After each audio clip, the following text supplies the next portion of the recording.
Good morning, good afternoon, and good evening. Welcome back to the Value Creation Playbook, the series where we dig into the practical levers that move the needle in any organization which is going through a transformation journey. Today's focus is one of the most underestimated, yet I would say the most decisive factor in the value creation: talent and leadership. I'm talking about going beyond spreadsheets and KPIs. I'm talking about people who either make your strategy soar or quietly sabotage it. You never know. Across industries, I've seen deals hinge not on market timing or the capital structure, but on the quality of the leaders in the building.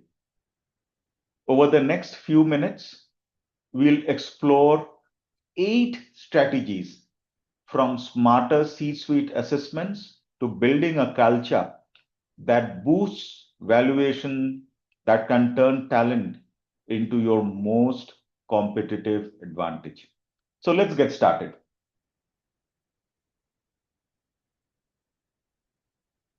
Why talent is the new alpha? Think about this.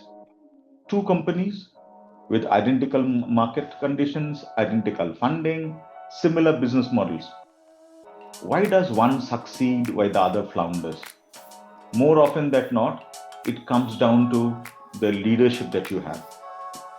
In multiple cases, the pharma example or the manufacturing that I've given you, I've seen examples where changing just one role, the CEO, COO, has completely changed the trajectory. A leader who understands the business, embraces change, and when to inspire people, fix operational bottlenecks, changes the entire dynamics overnight. It's not just about finding someone with the right resume. It's about finding someone who can adapt at speed, who sees technology as an enabler, and who doesn't stay back from taking bold moves. In the words of a seasoned investor, we invest in the horse and the jockey, but if I was to pick one, I would bet on the jockey. That is not a romantic mindset. It's absolutely an ROI driven business pragmatic viewpoint. Now, let's talk of the assessments that we usually come across. We have all seen leadership appointments that looked great on paper until the stress test came.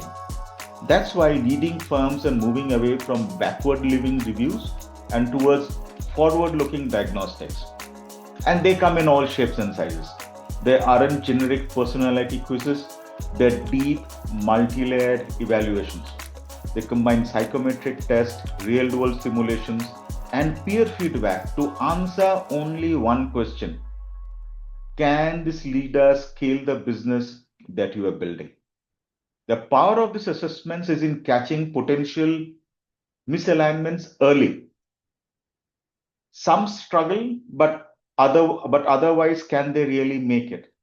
By running these simulations upfront, it's easy to understand talent who can operationalize quickly enough for a fast moving market. And ultimately, you save the cost, financial and reputational, of finding out the hard way. In any organization who is undergoing transformation, and especially in the private equity field where timelines are severely crunched, that foresight is not a luxury. It's a competitive advantage over all your peers. And that can be a very crucial differentiator in today's extremely volatile and competitive business environment. I've always seen incentive designs in this overall scheme of compensation play a very big role in attracting, engaging, and retaining talent. And I believe compensation is one of the most overlooked levers in aligning leadership behavior. with shareholder goals. When incentives are tied to the wrong metrics, you get the wrong outcomes. Simple. When they are linked directly to value creation milestones, quality, profitability, customer retention, leaders have the reason to push in the right direction. I've seen cases where shifting just a portion of the variable pay to outcome based matrix changed the tones of the weekly meetings from why you couldn't to how we will do it. People came to the table with solutions instead of excuses. That's a game changer, my friends.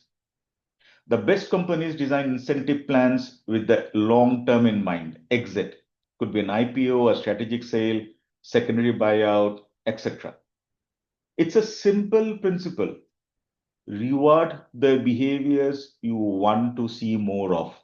Of course, you need to tie back all these metrics to a business outcome that you desire, so that everything ties back together. Let's talk about the mid management. It's tempting to focus all of your leadership development energy on the top team. But in reality, the people who translate strategy into action are often 2 or 3 layers down. Mid managers run the processes, lead the customer facing teams, and spot the inefficiencies before they become crisis. If they are not equipped with the right skills and tools, strategy will grind to, to a halt. Forward looking firms are investing in targeted mid management training, whether it's lean operations, data driven decision making, or pricing. And it's paying off. Better trained managers identify savings faster, improve margin, strengthen customer experience, and the list goes on. In short, mid management is your organizational nervous system. Keep it healthy, responsible, and aligned with the growth plan. That's it. As simple as that. But all said and done, I have always believed that it's essential for us to have a talent pipeline, a bench. If leadership transitions will surprise you, your talent planning is broken. That's a fact, folks. Agile organizations treat succession planning as an ongoing process, not a box to check once a year. That means identifying critical roles, grooming deputies, and creating a shadow bench that's ready to step in the minimal disruption. The example of the fintech and the manufacturing firms that I mentioned on the slide. The benefits go beyond crisis readiness. Internal promotion reduce recruitment costs, cut onboarding time, and send a strong signal to the organization about career growth. That builds loyalty and reduces churn, both of which are invaluable to any firm undergoing transformation. Since momentum is everything, the reality is the exit clock can happen anytime, and a well built, well established bench can be a savior for you in terms of crisis. But alas, most of the firms realize that very late, and that's why this is all about talent. The reputation of a PE backed company is changing. Not long ago, they were seen as high pressure, short term gigs.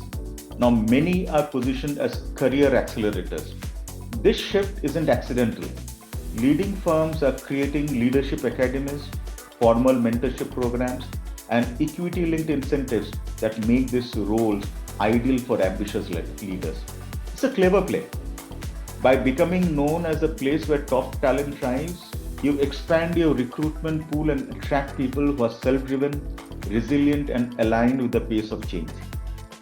When the operating model promises steep learning curves, meaningful ownerships, and clear growth trajectories, you stop competing for talent. Talent competes for you. That's the end game that all organizations should aim for. You should aim for becoming an incubation hub for the best talent in your particular industry. Let's talk about performance dashboards and talent analytics. Leadership decisions are only as good as the data behind them. The gut feeling, folks, is no longer enough. Advanced talent analytics are transforming how firms manage their people.